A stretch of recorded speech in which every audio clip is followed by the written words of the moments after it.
better crack on. Good. Welcome to the second part of part 2 of this week's extravaganza, based on in the timing of JP Morgan, and we've had fabulous time on cell and gene therapy, and now it's a chance to have another fabulous time with my dear friend Max Herrmann, who I can see. Max, you're probably just under the bridge over there, and normally you and I, because Max is my great buddy for traveling around JP Morgan, normally we're wandering around, aren't we, trying to find a coffee bar and then trying to find a party or a get together, and you know, we pick up a lot of highlights as we're wandering around, and we discuss them later as we meet in the bar. I mean, so maybe I could start by, Max, have you got anything that you see that is hot in JP Morgan? Have you picked things up, or is it a case of we're all remote and we can't quite find out what's going on?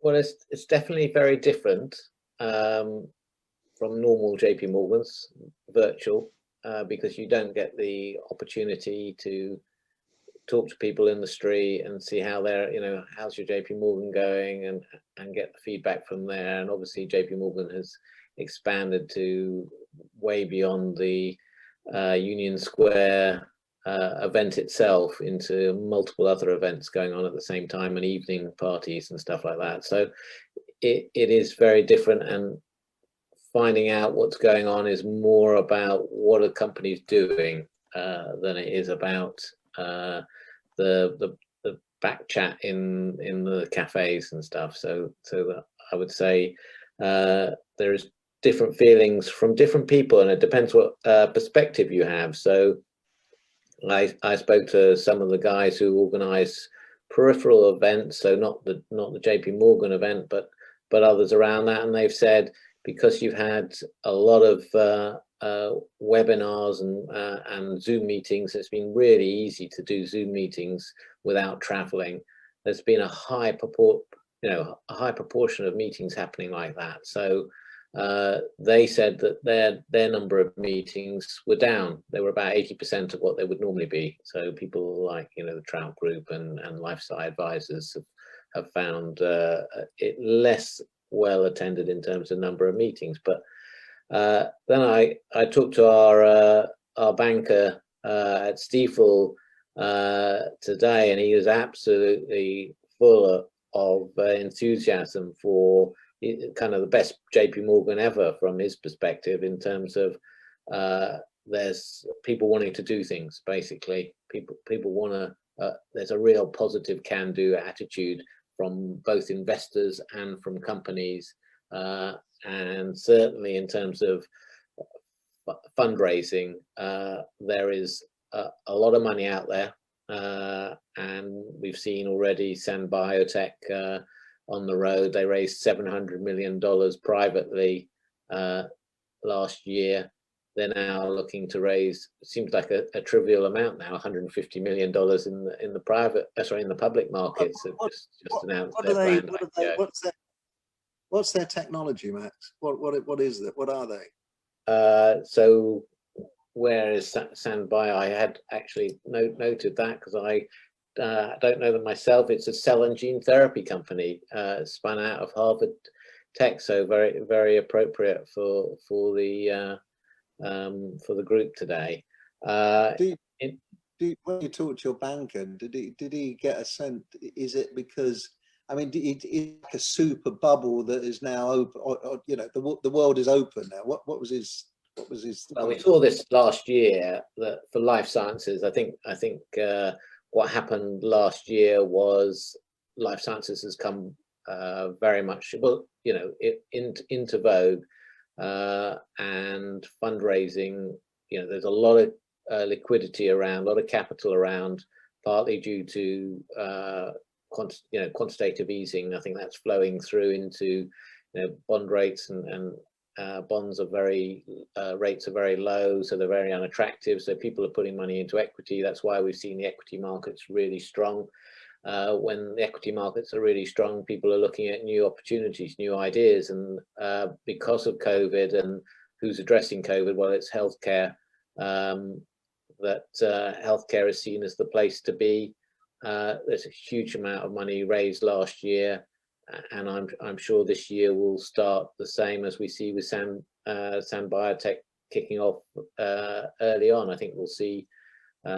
Usually there's a time window between now and mid-February where you can see biotech IPOs, and then you have to sort of wait another few weeks until the flurry start again for regulatory reasons. There's this sort of a period in end of February, early March, where people are getting their 2020 numbers out there, and once they've got those, they can then start again. So a lot going on.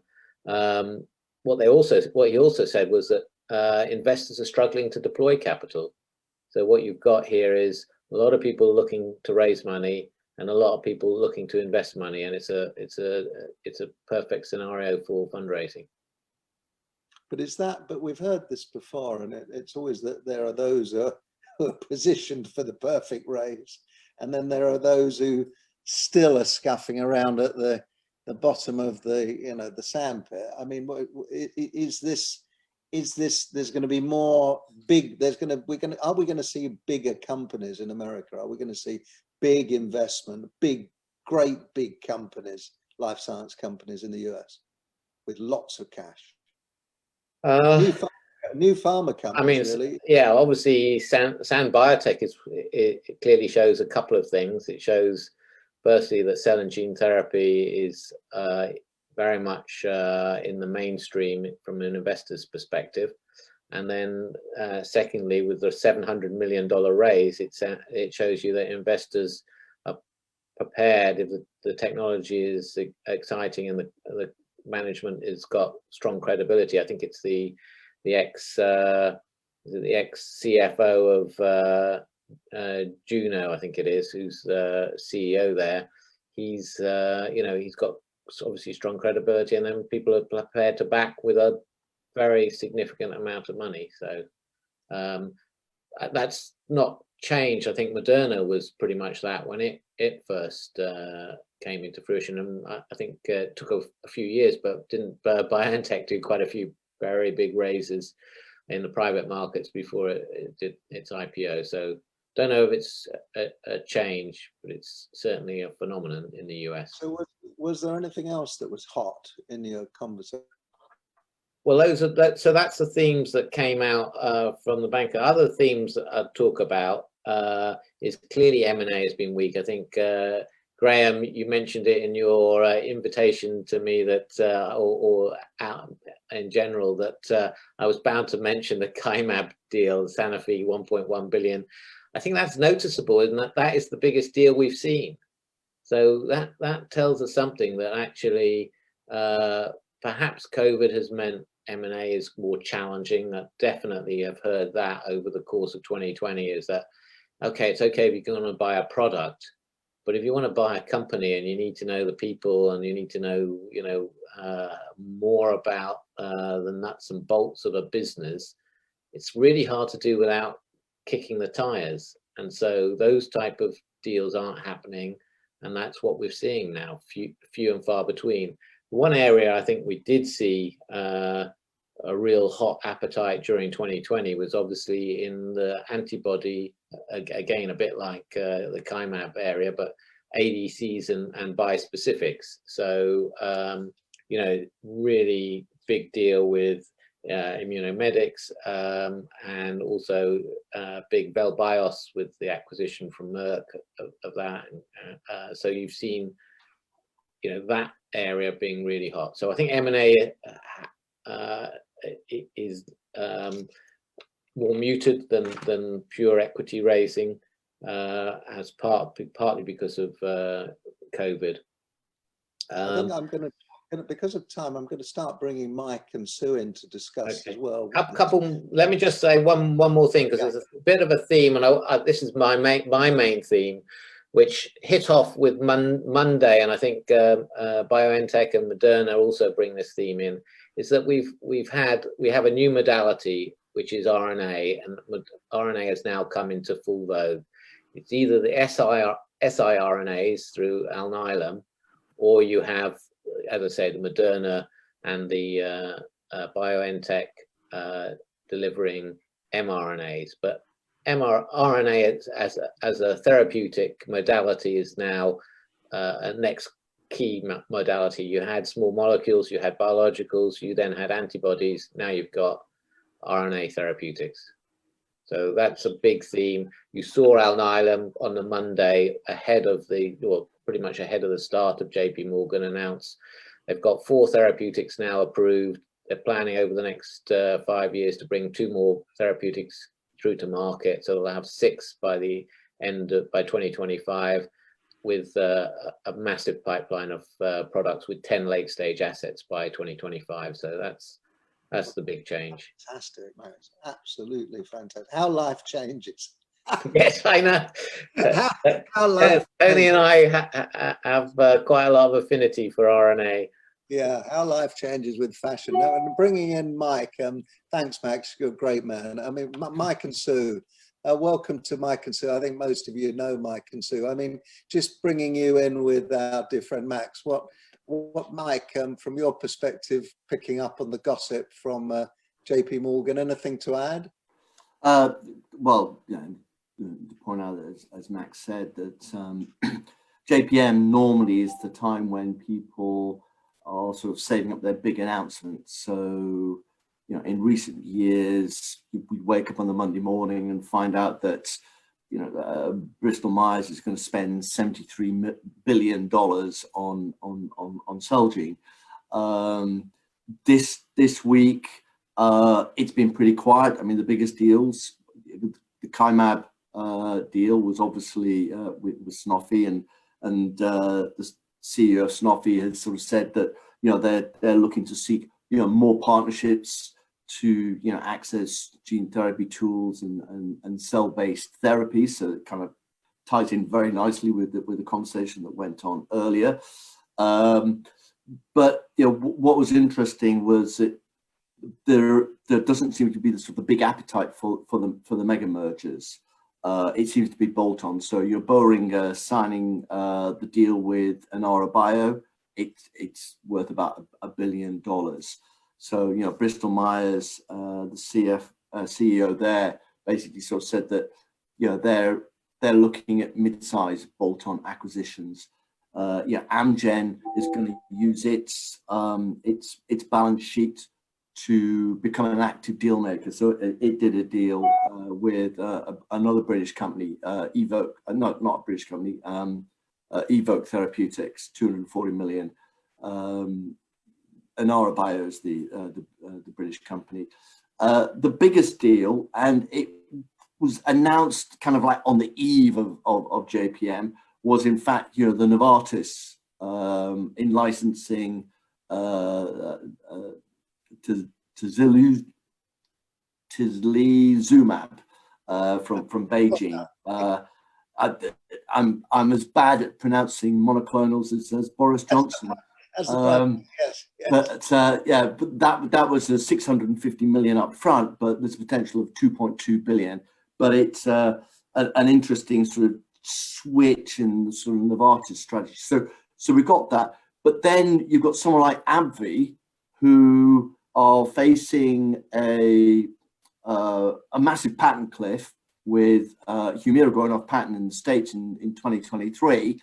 And yet they're sort of saying that they're actually going to, you know, look at their pipeline essentially to grow post Humira. So they're not looking at sort of, you know, the big transformational deals.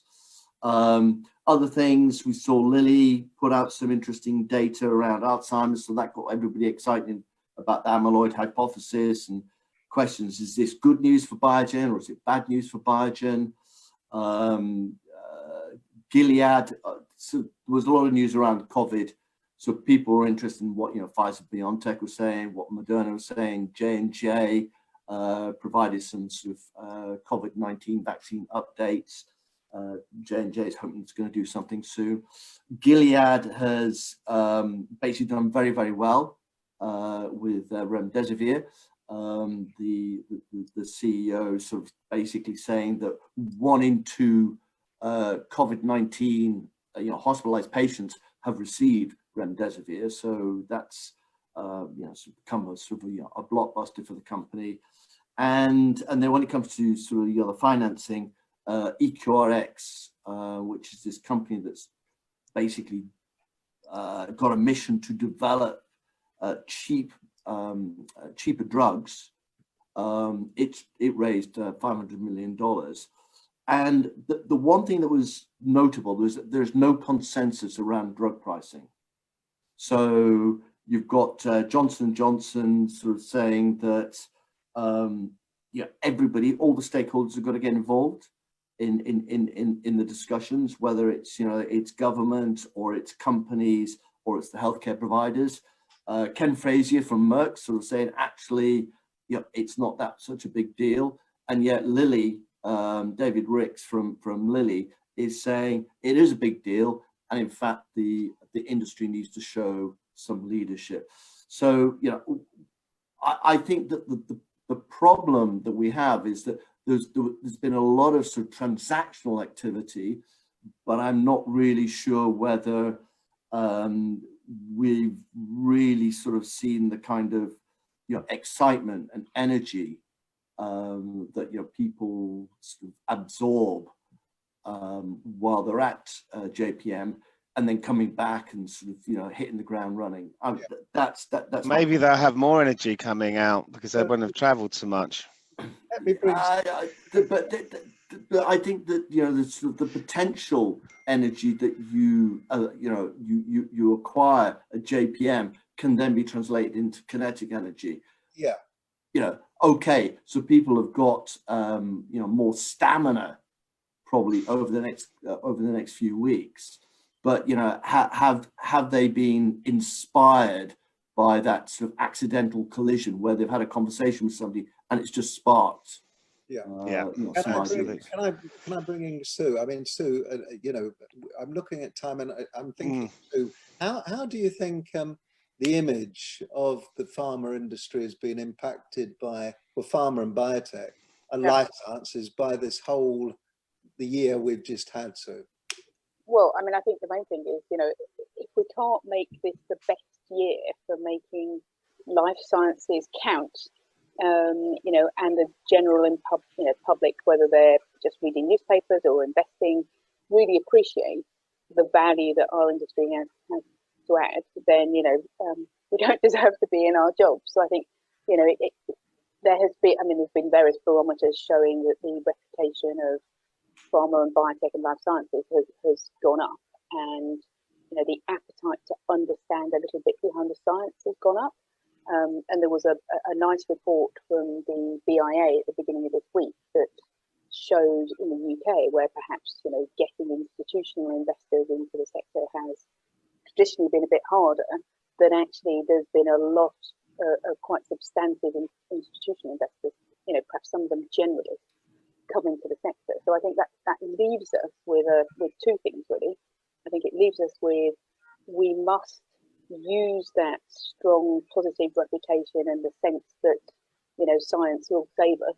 I think everyone was just hanging on, where's the vaccines, where's the drugs, and Jeremy Farrar from the Wellcome Trust had for a while a little hashtag of science will save us. So we must use that for good, and be careful that by perhaps with all the money knocking around, we don't gobble it up and not use it wisely and disappoint whenever there's a bear market or around the corner from a bull market. So we have to really think about that. And then I think the other thing is the using all the money that's around and the positive energy, even if we didn't get it at JP Morgan, I think just generally the positive energy to really be ambitious. Because I think what COVID has shown is it's not the lack of ambition that didn't take us there. Lots of scientists have lots of innovation and lots of ambition. It was perhaps the sort of slightly dogged processes, the slow, pharma would take 2 years to chat to you about a deal, and so let's just use that ambitious energy and the money and the strong will to collaborate to really go for it, because I think that's the positive place that we're now in. Well, I think is a fantastic way to be concluding our. If we could just bring in Emma quickly, I just want to get some thoughts on how companies can raise their profile, you know, kind of during this virtual world that we live in. You know, Emma, do you have some thoughts on that? Sure. I guess I want to pick up on something that Arvind said, and thanks, Graham, by the way, on something Arvind said earlier about investor presentations and the fact that, you know, you've got to give something of yourself in those presentations. And if you translate that into the kind of supply chain or the contract services within life sciences, the whole industry has been humanized by this, because first and foremost, we've had to do everything by Zoom, so we've had to work a lot harder. Secondly, actually, we're all patients because we're all going to get the COVID vaccine eventually. So I think that that's an absolute key element of this. You can't just do what you did before COVID. You need to be more human. But I think because we're all digital, there's a lot of noise. So of course, everyone's rushed to digital channels. And I think that, and I would like to say thank you for this event, because actually a lot of online events have jaded people. Like they've lacked energy and they've lacked structure. And this has been a great format. And I think that is going to be key going into this first half of this year, is really good events like this, webinars or you know, gathering people together and sharing information. Doing that well virtually will make a massive difference, I think, before we can go back to being face to face. So that's just my, you know. Fantastic. Lovely, that was great. Thank you. Could I just add one thing there? Yeah. And really, it's a compliment to BioNTech. So I think when you look at all the noise there is, not only in the traditional media, but across Twitter and LinkedIn, and everyone using those platforms more, it's really hard to keep up. So therefore, it's really hard to stand out because there's so much going on. And a company like BioNTech that has got so much good news to talk about could have just talked about that. But one thing it did that for me stood out was it put out a thank you to the 100 or so partners, collaborators that had worked with it. And that wasn't a sort of traditional financial end of year, you know, we've done this and we've done that and we've strengthened this operation here. It was just a table and a thank you. And for me, that sort of personality and that sort of we're in it together really helps you stand out as, you know, and I would look at that and say, well, that's the company I want to do business with, because they actually say thank you for doing business with them. That, you know, so I just think everyone needs to think about that. How can you convey a personality and that sort of warmth that people want to work with you or will listen to you or read your stuff, because cutting through the noise is hard. I think that is fantastic. And that's actually a great little segue to thank the sponsors, because one of the reasons I've been able to provide this platform so cost effectively is that Cobra Biologics has kindly sponsored us. So a big thank you to you, Philip, and your team, and putting this together. And Tony, it's been wonderful. Really good. And thank you. Graham, could I say something? Yeah, but just before let me just thank the speakers. I think that you've done a stellar job. Max, Sue, Mike, Emma, thanks so much. I mean, Max, I so hope we're up there walking up that up that hill next year. I mean, whether we are or not, we don't know yet, but we'll hope that. Just one last question from Valerie. From Valerie. It's not a question, Tony. It's a comment, and I'm eliciting it without being called on this time, which was great. Last time I was called on. Thank you to the speakers first of all, and to Cobra for doing this, because I've learned a great deal and it's been phenomenal. But as someone who commercializes organizations, that's what I do. Commercialize life science organizations to build teams. I'm very interested in trust, because people want to do business with companies that they know, like, and trust. To Sue's point. Communication, communication information is key right now. And I don't know if you all have seen the recent, that's just emerged, the recent Edelman 2021 Trust Barometer. That's a huge compilation of media and polling. It's one of the biggest pollings. And if you take a look at it, it's very revealing, because big pharma, which has such a negative connotation from the outside world, right, has gone up, but not as much as we would like it to go up. It has certainly, business has gone up more than government. Government's trust has gone down dramatically as a result of everything that's transpired in 2020. But business has gone up because of CEOs actually stepping up and talking. And if you look at the summary of the Edelman Trust Barometer, it says that people will respond more if the CEOs start giving information. So if we start giving information out, whether it's through LinkedIn, whether it's through whatever social media, but giving information so that the public is informed. And it talks later on about certain socioeconomic groups in the United States and their hesitancy about getting the vaccine. And for example, the Black population is very hesitant about getting vaccines because of their lack of information and sometimes access to information. So the more information that our executives and especially the CEOs speaking out can give, that's what the public is hungry for, and it's raising trust in life sciences and in big pharma and in biotech. So I would urge you to take a look at the new Edelman Trust Barometer. I was stunned by some of the things that I read, but also encouraged by others. If our CEOs, and you've seen CEOs start to step forward on BLM this year and on societal issues, but informational issues about the vaccine, informational issues about new products, all of this elevates our industry in the people who for so long have not trusted the industry. In fact, in the past, I don't know if you know, but the average public thinks that 60% of drug funding comes from the government. Yeah, I think we have to sorry to cut you short, but we've got to get on. Just take a look at it. Well, thanks for that, Valerie. If you send us a link of the person who wrote it, we'll get them on the show. Because I mean, trust. Yeah, send that to me, actually, Valerie. I'll have a look at that. We'll get them on the show because trust is the top of the priority of these events. So now we're going to move into the next. We are the algorithm. So we're going to do two little rounds of 5 or 6 people in each room. If I suddenly move somebody for some reason, don't be alarmed. It's just because I'm evening out the rooms. I'm opening the rooms now, so if you just choose, or if you just accept the rooms you're in, and remember the time goes very quickly. So how long do we have? You're going to have about 10 minutes in the room. Okay, 10, so 12 it's minutes. going to go 10 minutes. Yeah. It's going to go 10 minutes, but you'll think it's like 2. I'm a Time Lord.